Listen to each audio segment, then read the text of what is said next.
There's a scene that happens in Sousou no Frieren that I always think back to every now and then.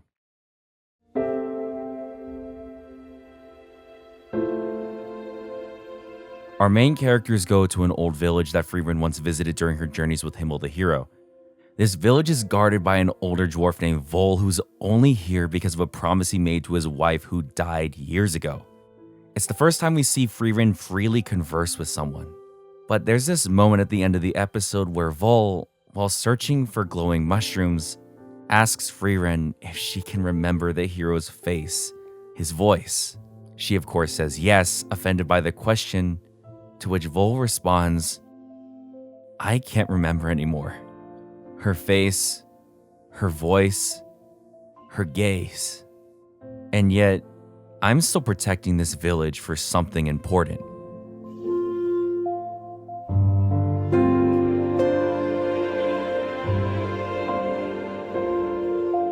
When sitting on a cliff, looking to the stars, Frieren tells Vol that they're going to Ende, where the Demon King's castle is.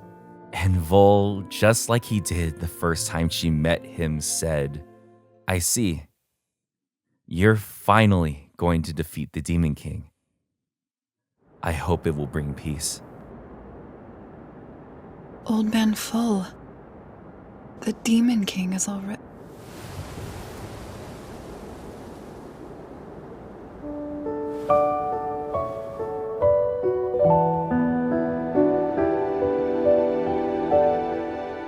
There's this element to stories like Frieren that, while I find heartwarming, tear-jerking, and emotional, terrify me.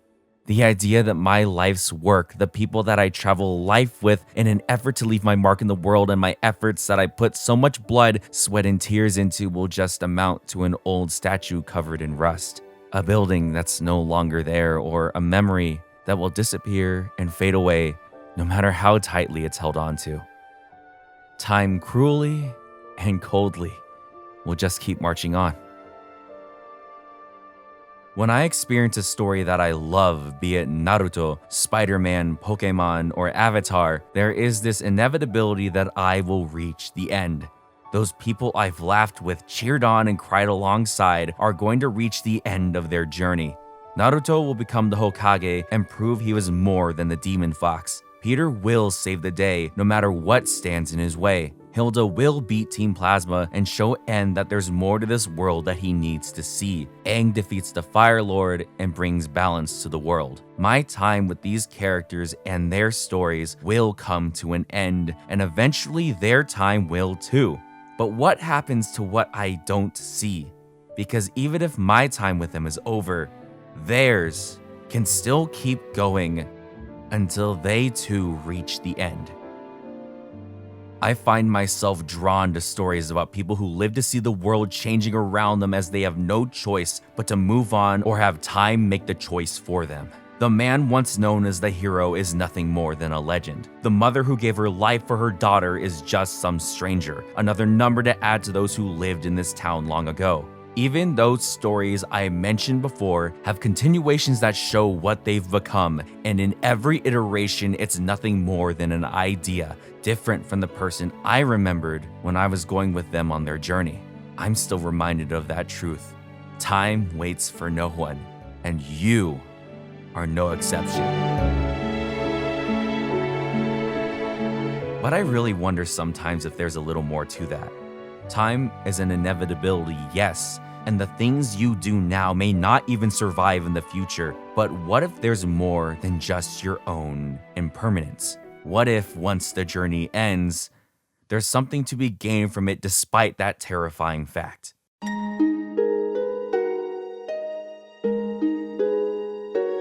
Sousou no Frieren begins, like the story's name, at the end.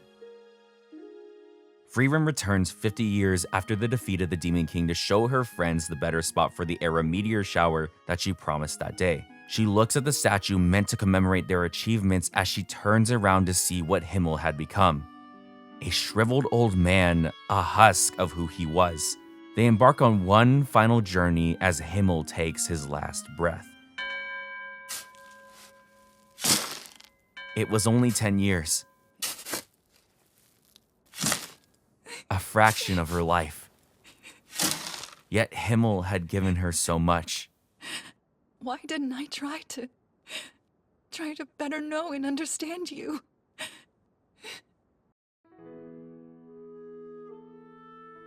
The entire narrative crux of Sousou no Frieren is her going on a journey to retrace her steps, to try to make up for what she had taken for granted for centuries, to know and understand those around her whose lives will pass in the blink of an eye.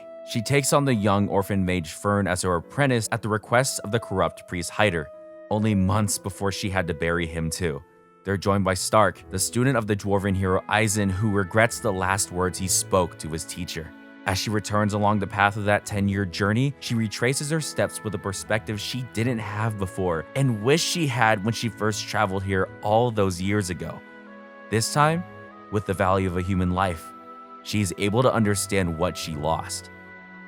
Along the way, she encounters the only things that remain of that time, statues that Himmel had commissioned as he ventured into every town.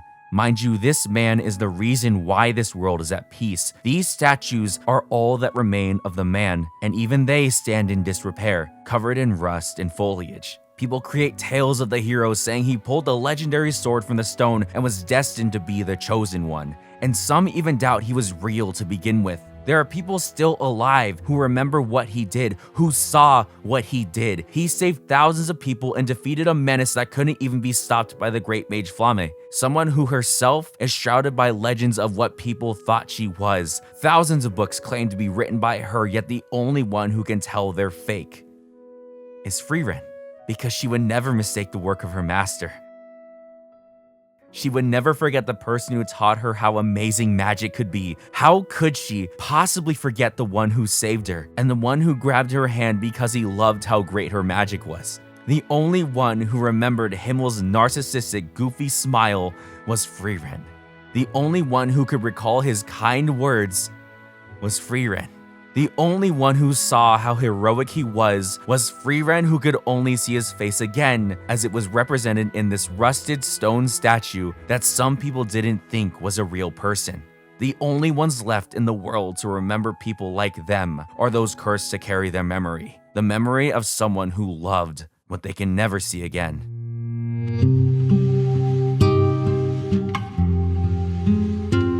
To carry on the memory of someone is to be the only proof they truly lived. You could even say the only reason they can be considered alive is because their memory lives on in you. This is taken quite literally, as those who reside in the land of the dead will disappear into nothing so long as no one in the land of the living remembers them. For no one to put your photo on their ofrenda is when you truly die. Even worse, there are those in the world of Coco whose achievements were stolen by those who didn't deserve it.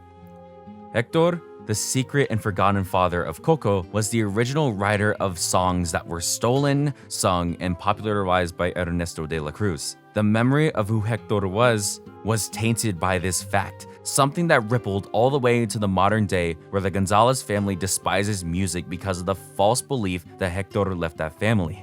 The world only remembers the amazing Ernesto de la Cruz and his music, and the Gonzalez family only remembers the deadbeat who abandoned Mama Coco. So Miguel fights his hardest to not just have Mama Coco remember her father that was forgotten, but also to make sure the world never forgets him or anyone else in their family. He makes sure the world remembers who Hector really was. That song, Remember Me, that was twisted to become a simple love song, was a reminder that even if your loved one is far away, he'll always be there in your memory. I have an uncle that died a year into COVID. I wasn't as close as I wish I was with him, but every time I saw him, I loved being with him. He had these stories of my family, of my dad, that I never knew, that he never told me. He gave me little pieces of wisdom that I still think about every now and then, but I remember going with him to my great uncle's funeral. The casket was lowered, and he was the only one still standing there, just crying and saying that he's the last of the old generation. And I couldn't say anything. I just watched him cry and thought to myself, what could it possibly be like to be the last of a generation?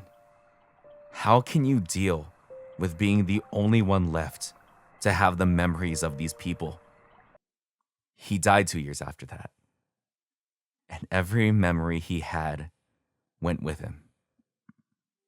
Surely the burden of holding one's memory to be responsible for being why they're still alive is heavy. The burden of being part of a bygone era and being responsible for making sure that memory never dies is most certainly crushing. At what point is it too much to bear?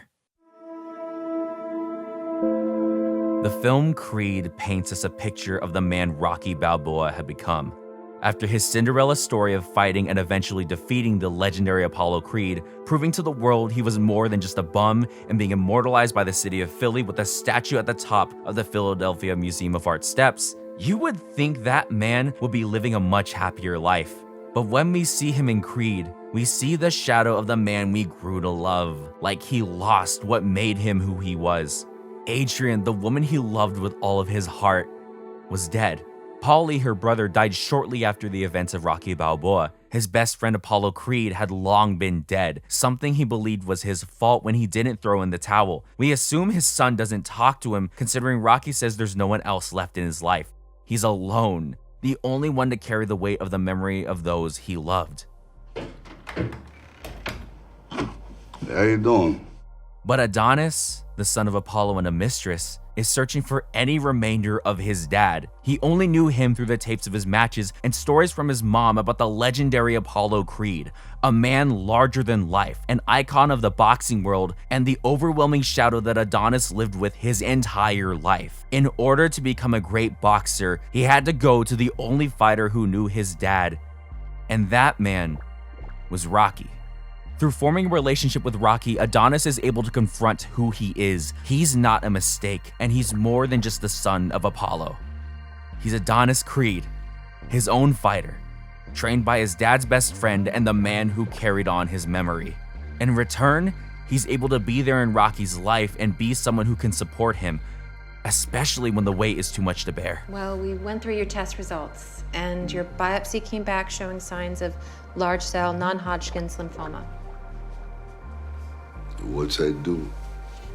Well, it's a form of cancer. Rocky's seen too many people go.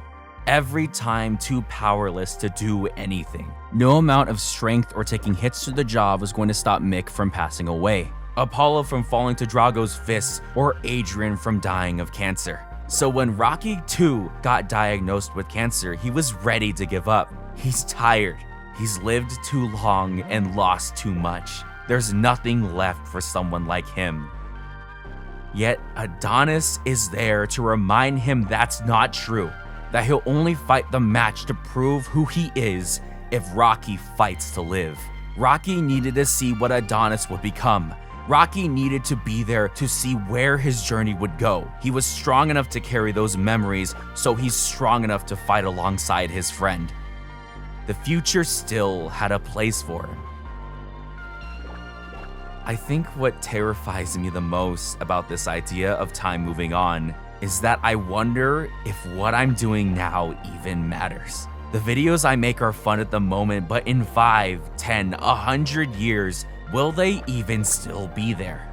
These are a record of my existence, but I've seen how short that lifespan is. Over the years, I've seen creators leave, grow tired, or even straight up just die. Their only memory being those videos they made for the world to see. This was my dream when I was a kid, making videos on the internet to reach the hearts of people out there, just like the creators that started on this site reached me.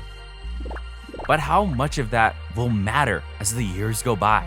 We've already seen how impermanent and easily forgotten stuff like Vine was, how creators like Ryan Higa were at the top of the world, only to fade into a shadow of the person they once were. This is just a fact of this world that moves a million miles a second. How many of you still watch VHS tapes? How many of you still read old newspapers? How many of you listen to old radio broadcasts, watch old silent films, read old books, or anything that's the last record of a person that put their heart and soul into it? What does it matter if the fingerprints you left no longer remain? If it is your wish, I will travel anywhere to meet you. My name is Violet Evergarden. Violet Evergarden is a woman who looks so perfect she's mistaken for a doll. She lacks any obvious emotion, and the thing that leaves the greatest impression are her prosthetic hands. Everything about her is straight out of a fairy tale. But what makes her presence in all of her clients' lives so impactful are the bridges she is able to form between people whose feelings aren't connected. In episode 10, she's commissioned to write a letter for every birthday of Anne Magnolia, starting with her 8th and continuing for the next 50 years. It's the only way Clara could possibly communicate to her daughter, who'd she never be able to see again. It wasn't till her mom died that Violet left and the first letter arrived that Anne understood what her mom left her. With every birthday that a letter came, carrying those feelings her mom left for her, she was able to understand just how much she loved her. And it was all thanks to Violet Evergarden. But Violet herself is nothing but a story by the time Anne passed away. The postal house she worked and lived in was just a museum. Her exploits were just the stories that made people have misconceptions of who she really was. And even then, how much do dusty photos and unused typewriters matter to someone living now? But Daisy, Anne's granddaughter, had proof that what Violet did still mattered. Those letters she wrote for Claire gave Anne the hope she needed to keep living. It kept her mother's memory and love alive, all contained within those words that Violet put onto the page. Even after Violet retired from being an auto memory doll, the people whose lives she changed and the feelings she connected were still there. As a memory, as a story, and even as a legend, the auto memory doll known as Violet Evergarden still made a difference and was still alive.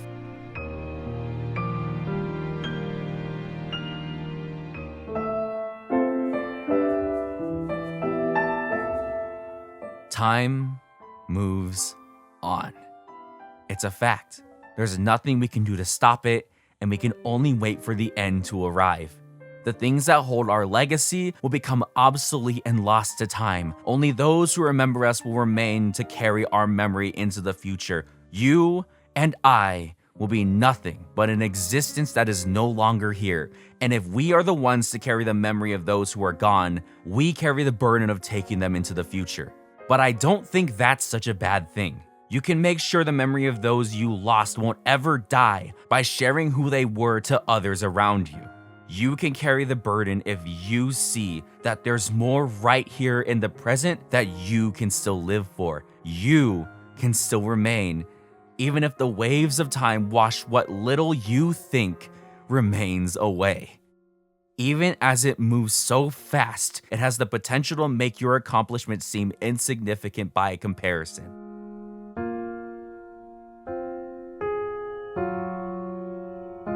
If there's any piece of the story that spells out how massive the passage of time really is, it's when Frieren and Fern unseal the Elder Sage of Corruption Qual. He was a demon mage so powerful that the hero's party couldn't defeat him, so Frieren had no choice but to seal him. With Fern by her side, she tells Qual that more than 70 years have passed, and that his legendary spell Zoltrak that terrorized humanity was nothing more than regular offensive magic. Something a novice mage like Fern was able to learn and counter, and something Frieren was able to use to kill its creator. Humanity's potential for growth and evolution is so great that it destroyed one of the strongest of the Demon Lord's generals by the mere passage of time. Just a little under 80 years to defeat the undefeatable. Through the lineage of Serie, Flamme, Frieren, and Fern is this example of humanity's potential for growth so obvious. Serie is a mage who's lived for millennia, only taking on a student in Flamme.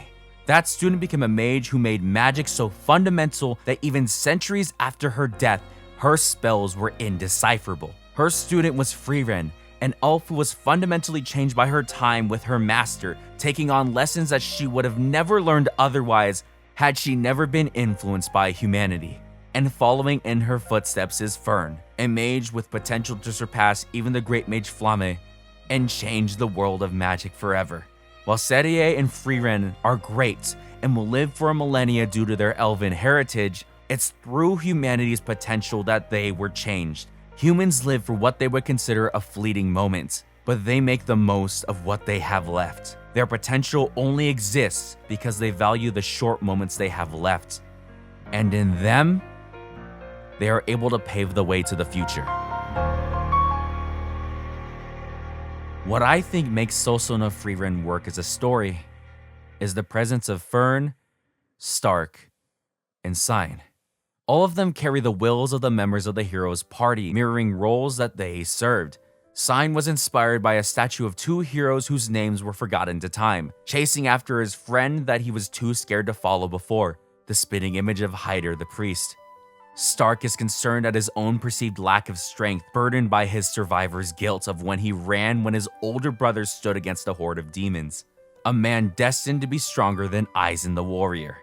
And Fern, the girl who found a reason to live through her love for magic, was able to become so strong she was able to impress the legendary maid Serie, something that was never done since the great mage Flamme, the greatest student of Frieren the Slayer, and proof of humanity's potential for growth.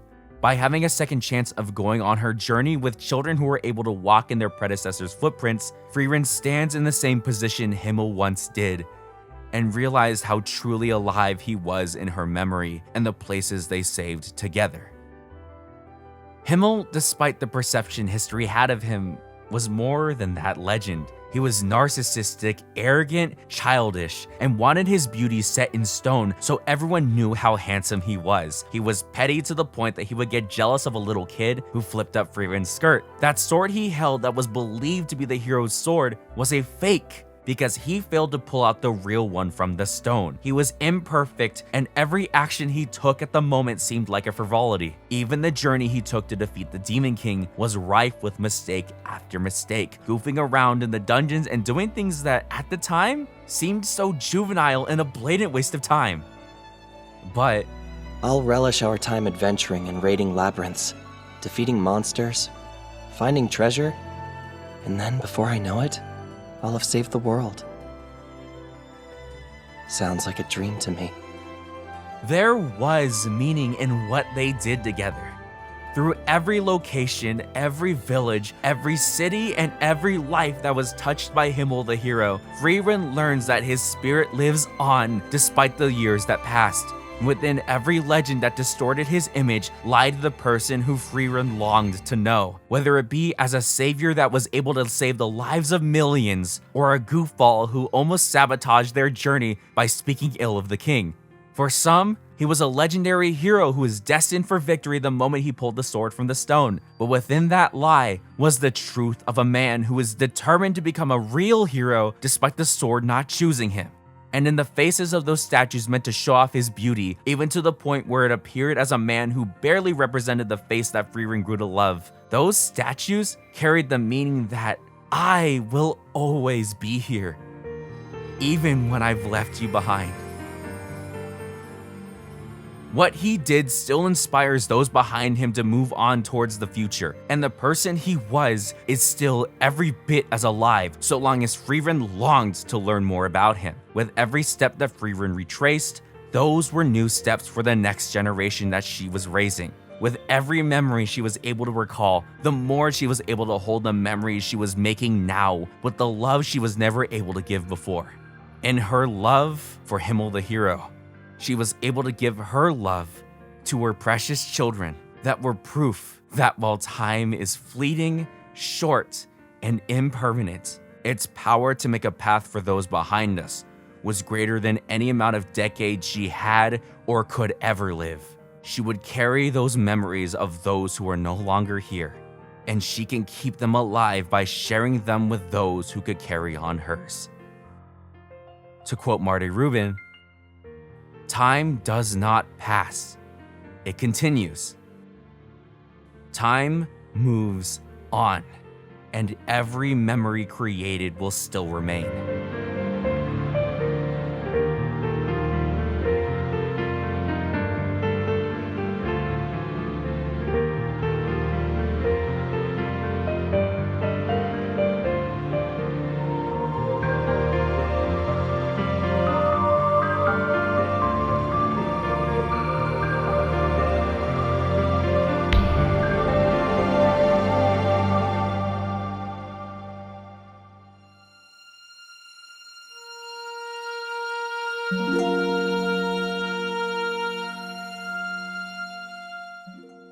I am scared by what will become of my life. I am terrified of having to witness those I love die and leave me behind. I stay awake at night thinking about the idea that I'll be alone and that I won't leave any mark on this world. I have so many people that I wish I knew better, could spend more time with, and that I lost my chance to. And I can't anymore. It's why I want to spend time with the people around me while I still have the chance. I don't want to regret, like Frieren, that I never got to know them while I still had the chance. But in that same vein, I really wish people feel the same about me. I want to know that even if I'm gone, some memory of me will still remain. As time passes, I want to know what I did, even as insignificant as these videos, will still have left a mark on someone. If what I've done was enough to inspire someone or even entertain them for a moment, I hope that's enough to keep my memory alive. I love these stories because they give me hope. Through the journeys of these people, I'm able to feel that even the tiniest interaction can keep me alive. The most legendary of figures will still fade over time, but in the small yet intimate interactions of those I love and care for, will some proof of my existence still remain. And maybe that by the simple fact that I miss those who've left my life, those people didn't really die. Because I'm carrying their memory with me. And maybe someone will carry mine too.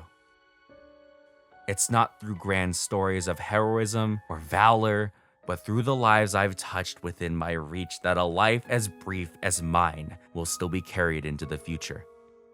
Time moves on, but that's fine. It's only by moving forward that I can still be remembered.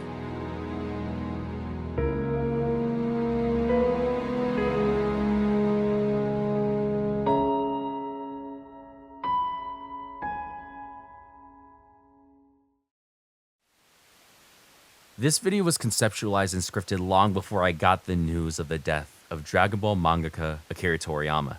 I found out about it in the worst way possible in the middle of a stream.